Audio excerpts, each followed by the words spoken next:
다 같이 기도드리시겠습니다. 사랑의 하나님 감사합니다. 오늘 이렇게 함께 모여서 하나님 앞에 예배드리게 하심에 감사합니다. 하나님께서 우리를 얼마나 사랑하시는지, 또 하나님께서 우리를 얼마나 그리워하시는지 우리가 그 마음을 알게 하시고 말씀을 배움을 통하여 하나님께 더욱더 가까이 나아갈 수 있도록 성령께서 이 예배 가운데 함께하여 주시옵소서. 이 예배에 함께하는 자나 멀리 떨어져 함께하는 자나 성령께서 동일히 역사하여 주시고 이 말씀을 통하여서 주께서 주시는 은혜가 더욱더 있길 주님 함께하여 주시옵소서. 예수님 이름으로 기도드렸습니다. 아멘.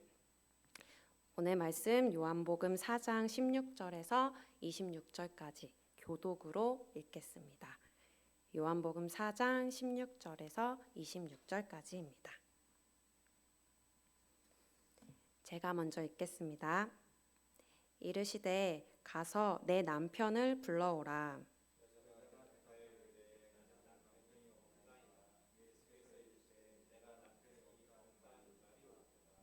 너에게 남편 5이 있었고 지금 있는 자도 내 남편이 아니니 내 말이 참되도다. 우리 조상들은 이 산에서 예배하였는데 당신들의 말은 예배할 곳이 예루살렘에 있다 하더이다.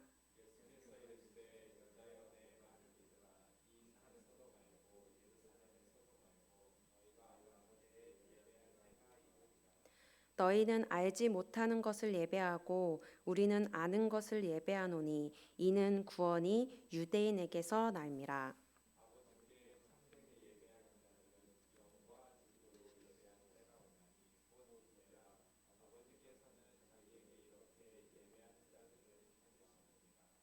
하나님은 영이시니 예배하는 자가 영과 진리로 예배할지니라.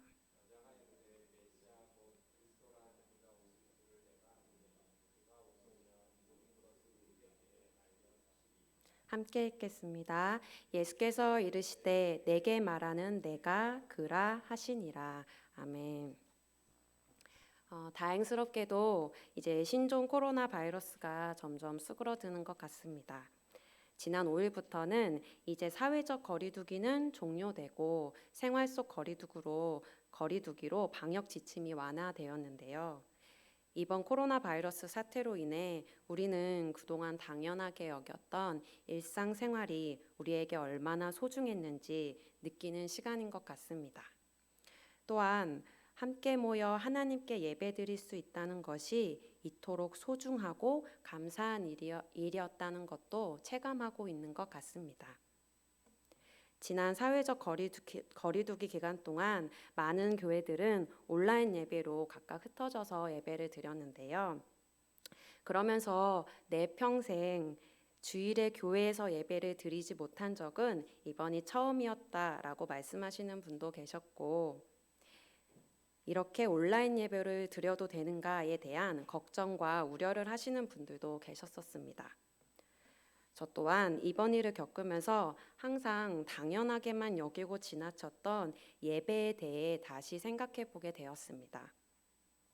그래서 오늘 본문 말씀을 함께 나누며 우리가 하나님께 드리는 예배는 무엇이며 어떻게 드려야 하는가에 대해 다시 한 번 더 정리할 수 있는 시간이 되었으면 좋겠습니다.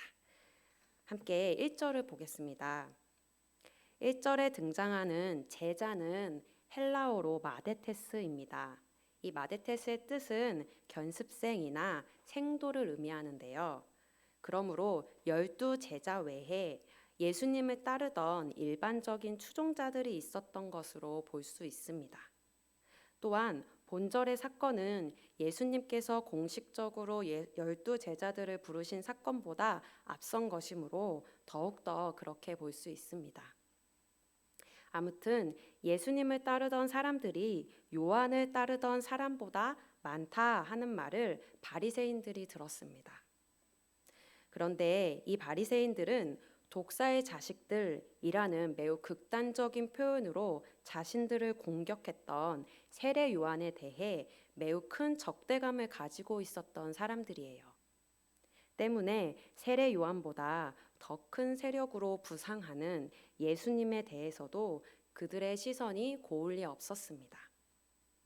그래서 예수님은 바리새인과의 헛된 논쟁과 핍박을 피하시기 위해 갈릴리로 향하셨어요. 4절에서 보면 갈릴리로 가시기 위해서 사마리아를 통과하여야 하겠는지라 라고 되어 있습니다. 헬라어로 에데이인데 그가 무엇 해야만 했다라는 뜻의 강한 의무감을 나타내는 표현입니다. 그래서 통과하여야 하겠는지라는 반드시 그곳으로 가야 하겠는지라와 같은 말입니다. 사실 유대에서 갈릴리로 가는 가장 빠른 길은 사마리아를 통과하는 길이긴 했습니다. 하지만 당시 유대인들은 사마리아를 통과하지 않고 일부러 요단강 건너 베레아 지방을 우회하는 길을 선택했습니다. 왜냐하면 정통 유대인들은 사마리아인들을 경멸하고 또 멸시했기 때문입니다.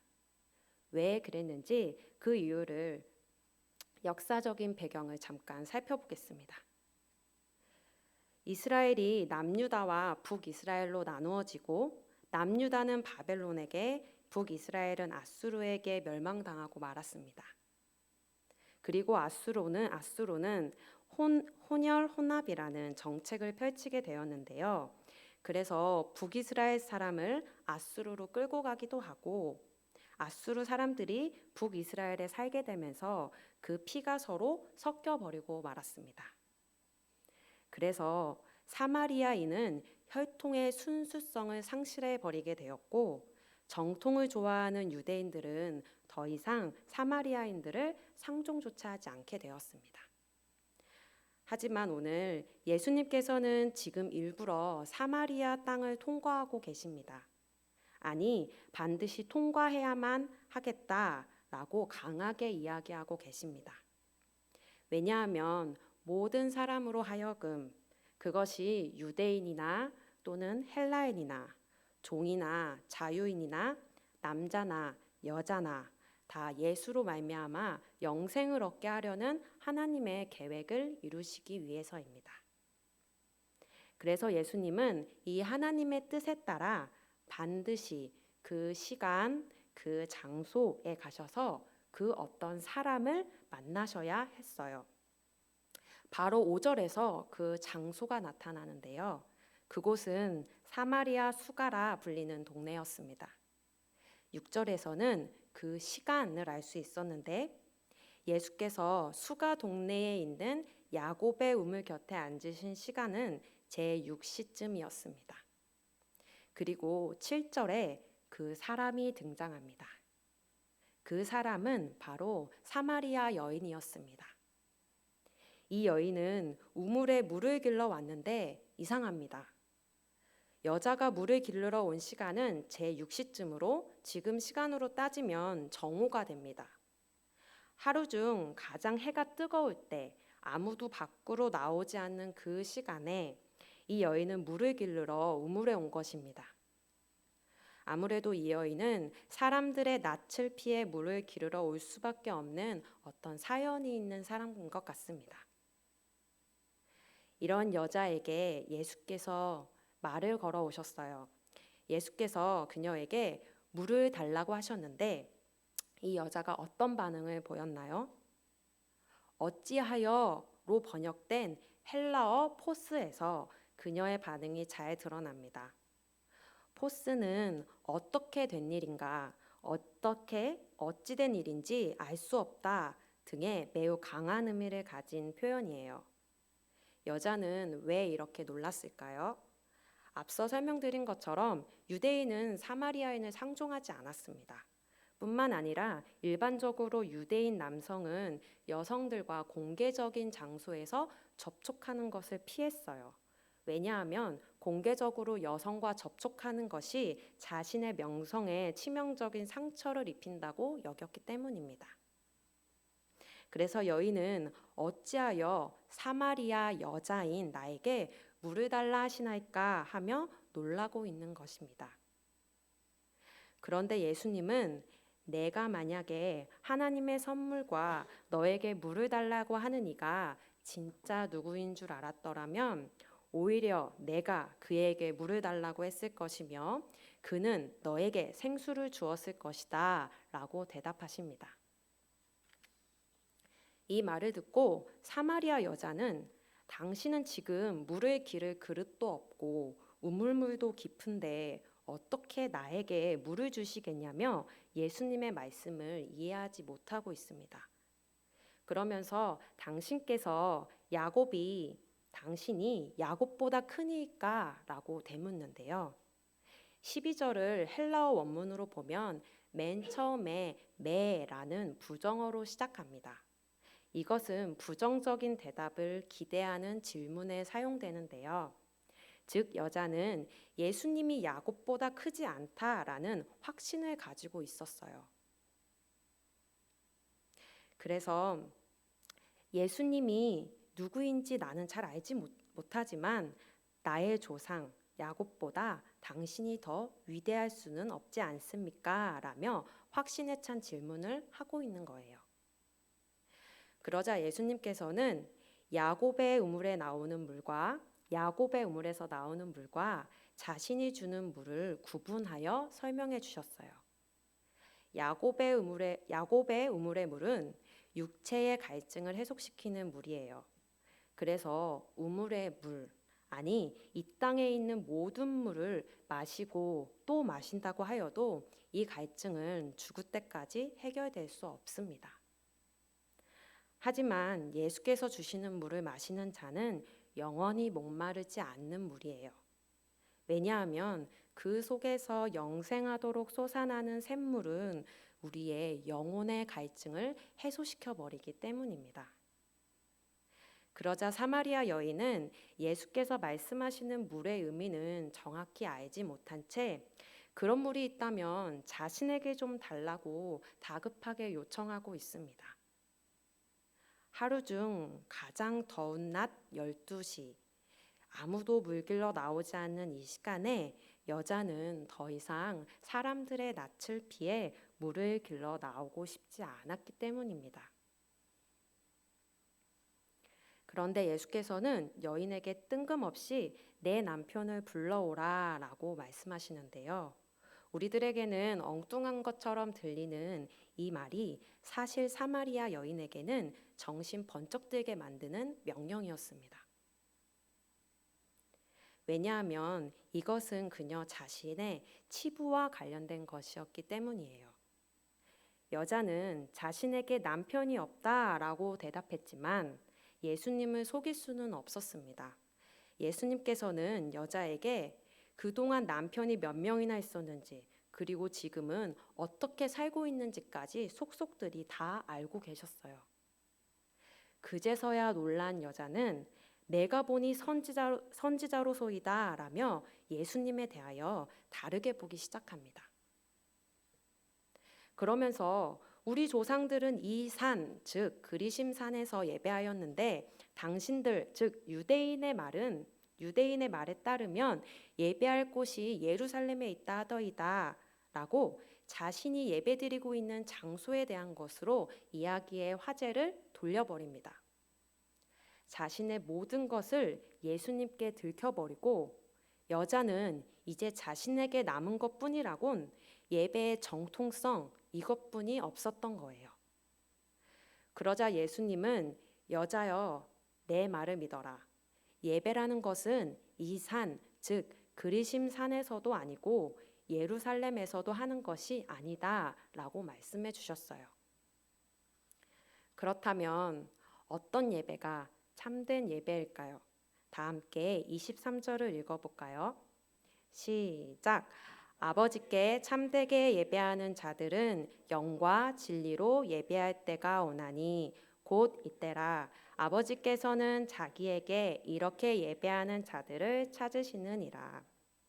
아버지께, 즉 하나님께 참되게 예배하는 자들이 나타나는데 그들은 영과 진리로 예배하는 자들입니다. 그리고 이때, 즉 지금이 그렇게 예배할 때이며 아버지 하나님께서는 이 방식으로 예배하는 자들을 찾고 계신다는 거예요. 영과 진리로를 헬라어로 말하면 엔 푸뉴마틱 카이 알레테이아입니다. 이것을 직역하면 영과 진리 안에서라는 의미입니다. 여기서 영은 헬라어로 푸뉴마, 즉 성령입니다. 헬라어로 알레테이아는 진리인데요. 진리, 알레테이아, 이것은 어떤 걸 의미할까요? 다행히 에고 에임이 해 알레테이아, 내가 그 진리다 라고 정확하게 이야기하신 분이 계십니다. 다 같이 요한복음 14장 6절을 읽겠습니다. 시작. 내가 곧 길이요 진리요 생명이니 나로 말미암지 않고는 아버지께로 올 자가 없느니라. 즉 진리 알레테이아는 바로 예수님입니다. 그래서 성경학자들에 따라서 영과 진리로 예배할 때가 오나니 라는 오늘 이 본문 말씀을 성령과 예수로 예배할 때가 온다 라고 이야기하기도 합니다. 24절에서도 예수님이 반복하여서 예배에 대한 정의를 여인에게 알려주시자 여인은 그런 때는 메시아가 와야 하는데요 라고 묻습니다. 그리고 예수님께서는 26절 내가 바로 그로라 라고 말씀하세요. 내가 바로 네가 기다리던 메시아이고 내가 하나님의 준비된 제물이니 나를 믿는 것이 참된 예배라는 것입니다. 제가 어렸을 때는 신령과 진정으로 예배를 드려야 한다는 이 말씀을 듣고 신령한 시간과 또는 신령한 장소에서 나의 정성과 노력을 다 쏟아드리는 예배만 참된 예배인 줄 알았습니다. 그래서 지정된 장소, 지정된 시간이라는 조건을 지키기 위해서 무던히 애썼던 것 같아요. 어렸을 때니까 하나님께서 조금 귀엽게는 봐주셨을 것 같아요. 하지만 사실 하나님 앞에 제가 무언가를 쏟아드려 봤자 그 뭐 얼마나 신령하고 좋은 것들이었겠어요.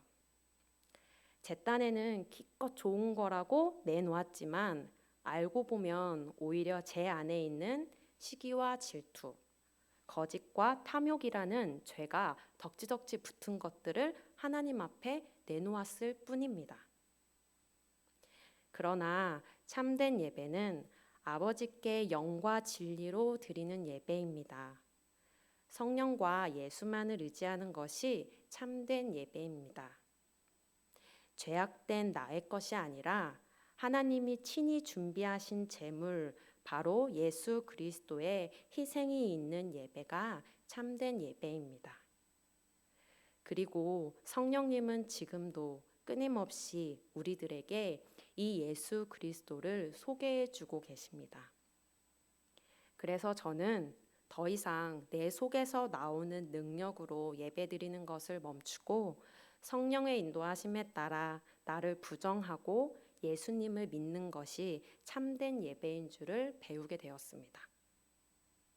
율법적으로 드리는 예배가 온전하였다면 메시아가 오실 이유가 없습니다. 구약의 모든 예배의식은 예수님의 사역과 활동을 부분적으로 보여주기 위해 필요했던 그림자입니다. 이제 그 그림자의 실체이신 예수께서 오셨습니다. 그리고 성령께서 우리들을 이 예수님께로 날마다 인도하고 계십니다. 이제 사마리아 여인은 예루살렘도 아니요 그리심 산도 아니라 바로 메시아가 오심으로 바르게 예배할 때가 바로 지금인 것을 깨달았습니다. 그래서 마실 물을 뜨기 위해 들고 있던 자신의 물동이를 버려두고 사람들에게 달려가서 내가 메시아를 만났다라고 소리치고 있는 것입니다. 우리 안에도 이 사마리아 여인처럼 이러한 예배의 회복이 있길 소원합니다. 그래서 나의 부끄러운 수치, 나의 부끄러운 죄를 고백하고 예수님으로 말미암아 하나님 앞에 나아가는 참된 예배자가 되길 소원합니다. 그리고 우리가 잊지 말아야 할 것이 있는데, 성도가 성령 안에서 예수님과 함께 교제하는 참된 예배의 완성이 바로 성령 안에서 예수님과 함께 교제 나누는 것이라는 겁니다. 다시 말씀드리면 이 참된 예배의 완성은 성도가 성령 안에서 아름다운 사랑의 교제를 나누는 거예요. 율법의 완성은 사랑이기 때문입니다. 그리고 성도와 그리스도의 사랑의 교제가 이루어지는 모임이 바로 교회입니다. 그래서 교회는 같은 은혜를 입은 성도끼리 그 사랑으로 인하여 유지되는 곳이기도 합니다. 다 같이 요한일서 1장 3절을 함께 읽겠습니다. 시작. 우리가 보고 들은 바를 너희에게도 전함은 너희로 우리와 사귐이 있게 함이니 우리의 사귐은 아버지와 그의 아들 예수 그리스도와 더불어 누림이라. 사도들이 보고 들은 바를 전하는 이유는 사도들과 사귐이 있게 하고자 하는 것입니다. 사도들과의 사귐이란 사도들이 증거한 예수님을 믿고 받아들이는 것입니다. 그렇게 되면 아버지와 그 아들 예수 그리스도와 함께하는 것과 같은 것입니다.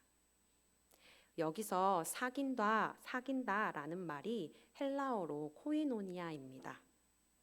코이노니아는 인간관계 속에서 가장 깊은 결혼관계를 묘사할 때 즐겨 사용할 만큼 아주 가깝고 소중한 관계를 이야기합니다. 그러므로 이런 사귐이란 세상의 그 어떤 사귐보다 가장 값있고 중요한 것이 아닐 수 없습니다. 이 사랑의 관계 안에 저와 우리 우면동교회 교우 여러분들을 초청하신 하나님께 진심으로 감사드립니다.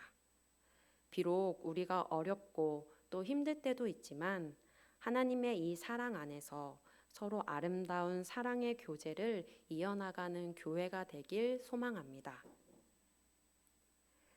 그래서 오늘 이 금요 기도회에서 내가 숨기고 내가 감추었던 모든 것 다 알고 계시는 예수님께 나의 모든 것들을 내려놓으시고 또 훌훌 털어버리시고 영과 진리로 성령과 예수로 참된 예배와 참된 기도를 드리시는 저와 여러분들이 되시길 기도드립니다.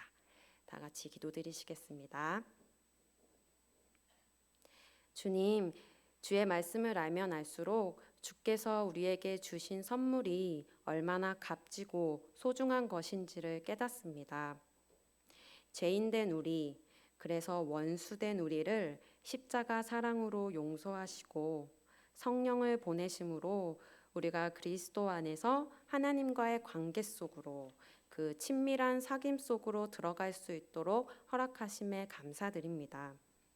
우리는 연약하지만 주께서 주시는 영원하도록 솟아나는 물로 인하여 영원히 목마르지 않게 하시고 우리는 죄악되지만 주께서 부어주시는 은혜로 아름다운 사랑의 사귐을 누리는 주의 자녀가 될 수 있게 인도하여 주옵소서. 그래서 영과 진리, 성령과 예수를 의지하며 참된 예배를 드릴 수 있도록 함께하여 주옵소서. 감사드리며 예수님의 이름으로 기도드렸습니다.